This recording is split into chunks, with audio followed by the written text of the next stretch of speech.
حضرت ابو ایوب انصاری رضی اللہ تعالی عنہ فرماتے ہیں کہ میں نے رسول اللہ صلی اللہ علیہ وسلم کو یہ ارشاد فرماتے ہوئے سنا، جو شخص جمعہ کے دن غسل کرتا ہے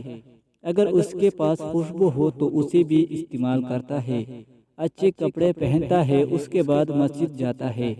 مسجد آ کر اگر موقع ہو تو نفل نماز پڑھ لیتا ہے اور کسی کو تکلیف نہیں پہنچاتا، یعنی لوگوں کے گردنوں کے اوپر سے پلانگتا ہوا نہیں جاتا،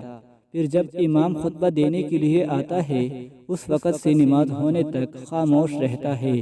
یعنی کوئی بات چیت نہیں کرتا، تو یہ اعمال اس جمعہ سے گزشتہ جمعہ تک کے گناہوں کے معافی کا ذریعہ ہو جاتے ہیں۔ حضرت ابو امامہ رضی اللہ تعالی عنہ سے مروی ہے کہ رسول اللہ صلی اللہ علیہ وسلم سے دریافت کیا گیا، یا رسول اللہ، کون سے وقت کی دعا زیادہ قبول ہوتی ہے؟ ارشاد فرمایا،